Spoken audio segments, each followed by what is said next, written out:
This is BNN. Bruin News Now is made possible by the generous support of C Spire, St. Dominic's, Orange Theory Fitness, Bank Plus, the Comparative Family, and these fine sponsors.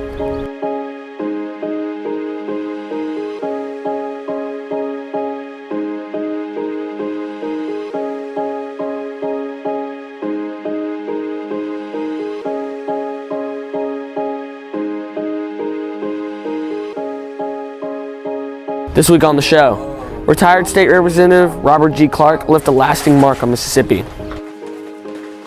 Dwayne Dimon has shaped St. Joe's boys and girls soccer program. Look for sunny but cool weather this weekend. Weather, sports, and all the news are next. Bruin News Now for Friday, February 10th, 2023 begins right now.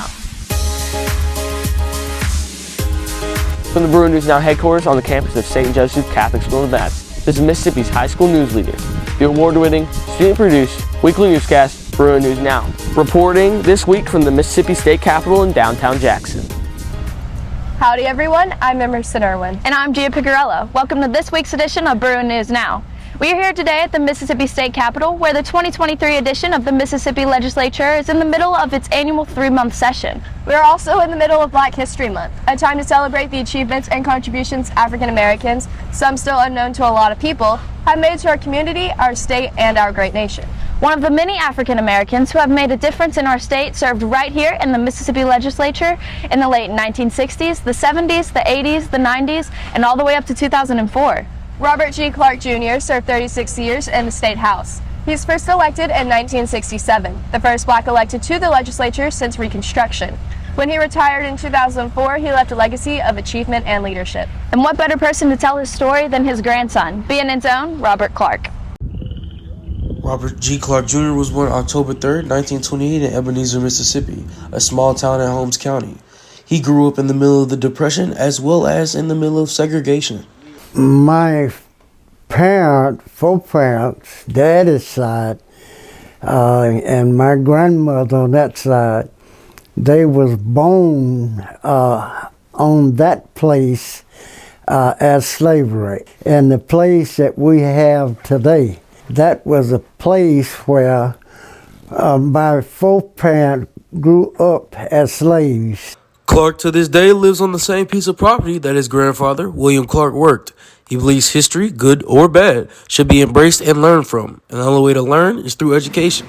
Education has always been a major part of Representative Clark's life.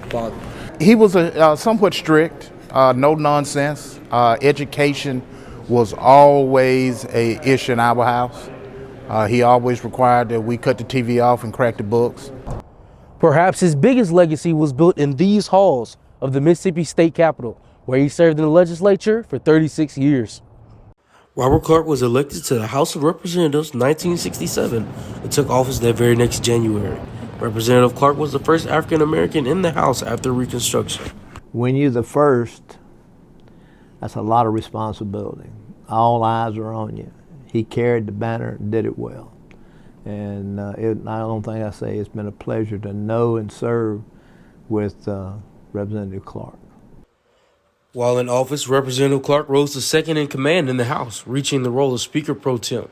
Also, one of his biggest accomplishments in office was the Education Act of 1982, which ensured better quality schools and mandated kindergartens. Robert Clark helped change the perception of things. He knew that in order to move the state forward, we had to pass something sweeping.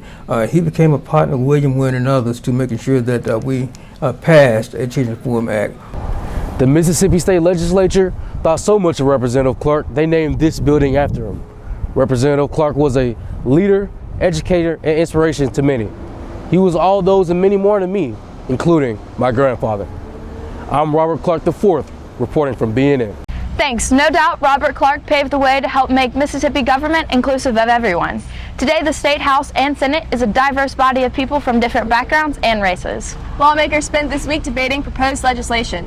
House members debated House bills while Senate members debated Senate bills. Starting next week, senators will study House bills while House members will study Senate bills. In order for a bill to become a law, it must clear both the State House and the State Senate, and finally be signed by the governor. The Catholic Diocese of Jackson is closely following a bill that already cleared the Senate. The bill would extend Medicaid coverage for newborns and their mothers from 60 days to 12 months. The Jackson Diocese leader said extending medical care will save lives. The diocese is asking people to call House Speaker Philip Gunn, asking him to allow the legislation to go before the full state House for a vote. In the past, similar legislation has died in the state House. The Senate did pass this bill last year, passed it twice, sent it over to the House. I believe that in the rank and file members of the House, there is support. The problem is with the leadership on the House side, and I hope they see this bill differently this year and we can get it passed. Enrollment for the 2023 to 2024 academic year is now open for returning and new students. You can complete the enrollment process through your family portal by using your existing St. Joe login. The re-enrollment is $200 and must be paid at the end of the online registration process. The online registration process takes about 15 minutes. If you have any questions about registration and re-enrollment, contact the school at 601-898-4800. Early registration has opened beginning February 1st through February 28th. Anybody that registers during this time will pay a $200 deposit and also have their name put in a raffle for a drawing to have their $200 refunded or actually applied towards your tuition. Weekly school mass next week is February 16th, a Thursday as usual. The following week, however, school mass will take place on Wednesday, February 22nd for Ash Wednesday. This solemn day marks the beginning of the 40-day period of Lent during which we prepare ourselves to celebrate the death and resurrection of Jesus on Easter. Ash Wednesday Mass will be at the usual time of 9:15 a.m. in the Fine Arts Theater. Easter Sunday this year is April 9th. The day before Ash Wednesday is Mardi Gras, Tuesday, February 21st. While the Jackson area doesn't celebrate Mardi Gras, they certainly do in New Orleans. And this year, our school band and the Spirit Steppers dance team plan to travel there on Sunday, February 19th, to march for the third time in 4 years in the crew of Toth Cardinal Parade. The Toth Parade is celebrating its 75th anniversary. The band has been practicing marching after school in the school parking lot. Yesterday we had an after-school practice till about 5, and next week we have 2 after-school practices marching with the Spirit Steppers. And I really do love going. It's a lot of fun to do all the marching, and my favorite part is afterwards. We go to Middendorf's, and I love having the turtle soup there. Speaking of the Spirit Steppers, the dance team had an encore fundraiser this week. The team sold traditional and cream cheese filled king cakes for the second time this year. The cakes came direct from Jason's Bakery in the New Orleans area. Those who bought king cakes picked theirs up in the cafeteria on Thursday evening. Coming up, Paige Loiacono has the latest in Bruin sports, including an update on Bruin baseball. And Compredo with the weather has this weekend's chilly forecast. Don't go away, sports and weather are next. Hey Bruin fans, I'm Paige Loiacono. This is the Bruin News Now Sports Report.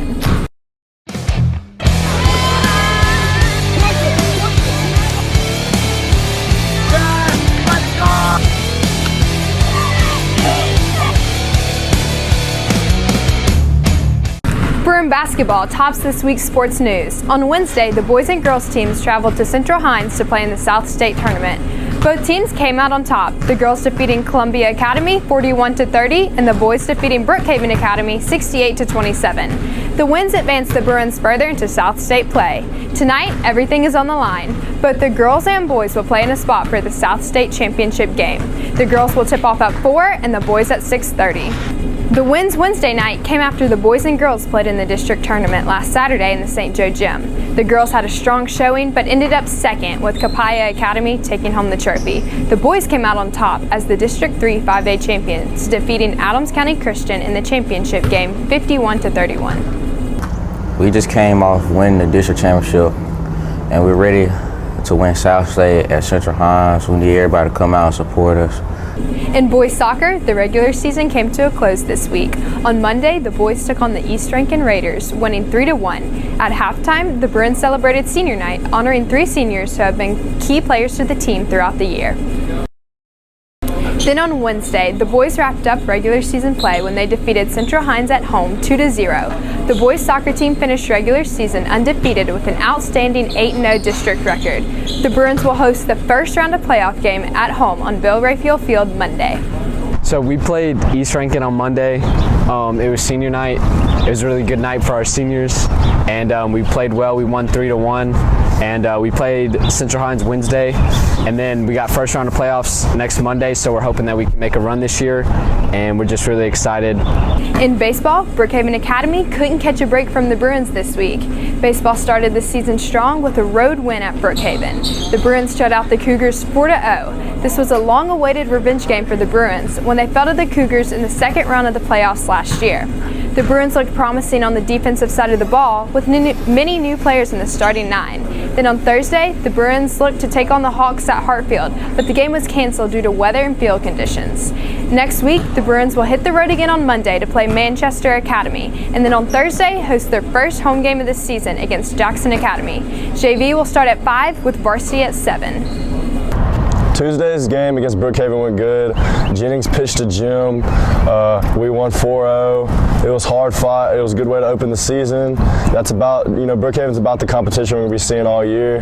And coming out with the win just gave the Bruins confidence. With winter sports coming to a close, spring sports are all officially underway. Golf under second-year Coach Dylan Hambeck started practice last week at Annandale Golf and Country Club.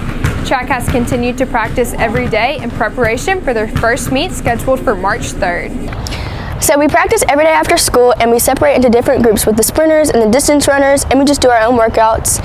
And we went to state last year and we broke many records, and I went to state and broke the 800-meter record. I mentioned Bruin soccer earlier in the newscast, and for many of us, there's one person that comes to mind when thinking of girls and boys soccer, Coach Dwayne Dimon. Being in Stella McCarty took a closer look at the impact Coach Dimon has had on his players throughout the years. When people think of St. Joe soccer, they think of Dwayne Dimon. Dwayne has been the head coach for the boys and girls soccer team for the last 23 years. As head coach, he had led both teams to numerous state championship and state championship appearances, winning 7 state championships with the boys and 2 state championships with the girls, and coming in second in state with the girls last season. Dwayne was an accomplished athlete before coming to St. Joe. He played college soccer for Belhaven as a defender and played soccer for the Trinidadian national team. After college, he played professionally in the USLA League. He came to St. Joe in 2003, where he began coaching soccer for the Bruins. Dwayne wants his players leaving the program learning something new and growing as a person. Always give your best regardless of the circumstances. Enjoy working with the kids and the school Catholic environment and just the school community, parents, being involved in all of that. Dwayne is not just an accomplished soccer coach for St. Joe, but he's part of the St. Joe family. Over his 23 years of coaching at St. Joe, he's not just won games, but he's also won the hearts of the St. Joe community. He has impacted players and helped them reach their fullest potential, coaching them to work hard in practice and games, no matter what. His continued commitment to his players has led him to coach 9 championship-winning teams. Dwayne's helped me a lot. He's helped me to grow as a player, on and off the field. He's given me a lot of confidence. He always pushes me to do my best and is hard on me when the time is needed. And I just look up to him a lot, and he's helped me through so much. I've had Dwayne since I was in pre-K, and he's changed me as a person and as a team leader, and he's motivated us very well as a team. Helped me become more disciplined in soccer and become more of a hard worker. Dwayne has been a part of my life since I was born. He has been my high school and club soccer coach since 7th grade. He has opened many doors for me and created many opportunities, and he has always told me and pushed me to be my best. Dwayne's made a great impact on all of his players. I'm Stella McCarty for BNN. Thanks, Stella. Coach Dwayne Dimon is one of the many coaches at St. Joe who has helped Bruin athletes in a substantial way. He truly is a testament to the devoted coaching staff we have here on campus. Well, that's it for this week's edition of the Bruin News Now Sports Report. I'm Paige Liacano. Go Bruins!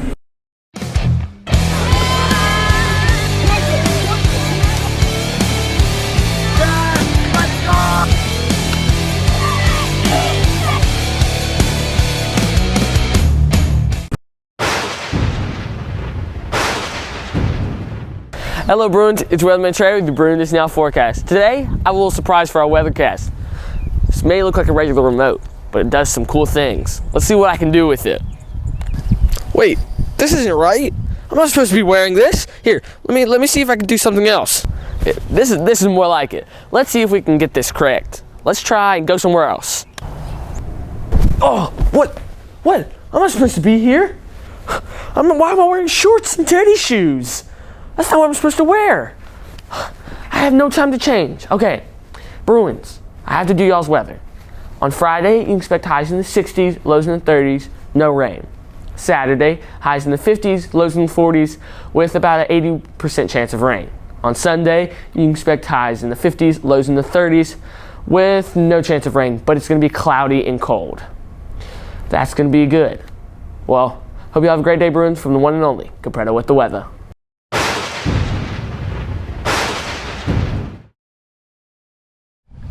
Thanks, y'all. We wish the soccer team and Coach Dimon all the best in the rest of the season and seasons to come. And good luck to the baseball team as they begin their season, and to the Bruin basketball team as they move through postseason play. Man, this third quarter sure is wearing me out. Me too. But let's hold on. We have spring break fast approaching in about a month. And on Monday, February 20th, we will have President's Day holiday. I know I'm ready for a quick break. Well, that's it for this week's edition of Bruin News Now. Thanks for joining us. Be sure to like, comment, share, and subscribe to the BNN channel on YouTube, where you will find an archive of Bruin News Now editions. Visit our sister news website at www.thebearfacts.net for more on Bruin news. Then check out the Bruin News Now Black History Minute and learn about the important African Americans from Mississippi. The BNN Black History Minute is available every morning through the month of February right here on the BNN YouTube channel. Check it out. I'm Emerson Irwin. And I'm Gia Picarella. From everyone here at BNN, have a great weekend. We'll see you all next week. So long, everybody.